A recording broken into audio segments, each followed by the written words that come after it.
குறிப்பாக தமிழீழ விடுதலை புலிகளுடைய கட்டுப்பாட்டிலே இருக்கின்ற முல்லைத்தீவு பிரதேசத்திலே, புதுக்குடியிருப்பு பிரதேசங்களிலே சுமார் ஆயிரக்கணக்கான மக்கள் மிக மோசமாக இந்த யுத்தத்தினால் பாதிக்கப்பட்டிருக்கின்றார்கள். எந்த வைத்திய வசதிகளும் இல்லாமல் மிக மோசமாக பாதிப்படைந்தவர்களை ஐசிஆர்சி சர்வதேச நிறுவனம் கப்பல்களினூடாக விடுதலை புலிகளின் அனுமதியோடு அவர்களை வைத்திய வசதிக்காக திருகோணமலைக்கு கொண்டு வருகின்றார்கள். ஆக அவர்களுக்கு வைத்திய வசதி செய்கின்ற ஒரு பாரிய பொறுப்பு எங்களுடைய அமைச்சிலே ஒப்படைக்கப்பட்டிருக்கின்றது.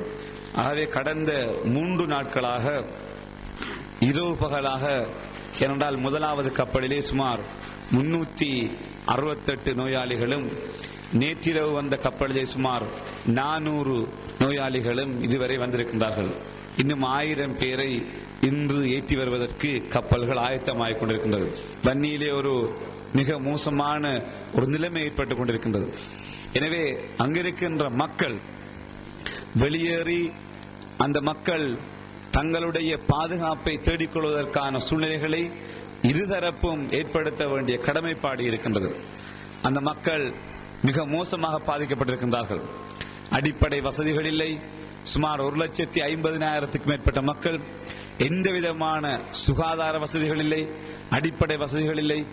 ஆகவே அந்த மக்களுடைய பாதுகாப்பை உறுதிப்படுத்துவதற்கான வழிவகைகளை போரில் ஈடுபடுகின்ற 2 தரப்பும் செய்ய வேண்டும். குறிப்பாக விடுதலை புலிகளிடத்திலே சந்தர்ப்பத்தில் நாங்கள் கேட்டுக்கொள்ள விரும்புகின்றோம். யார் அந்த பிரதேசத்தில் இருந்து வெளியே வருவதற்கு விரும்புகின்றார்களோ அவர்களை தயவு செய்து நீங்கள் வெளியே அனுமதியுங்கள். ஏனென்றால் இந்த யுத்தத்திலே அப்பாவி மக்கள் அநியாயமாக அழிவதை நாங்கள் விரும்பவில்லை.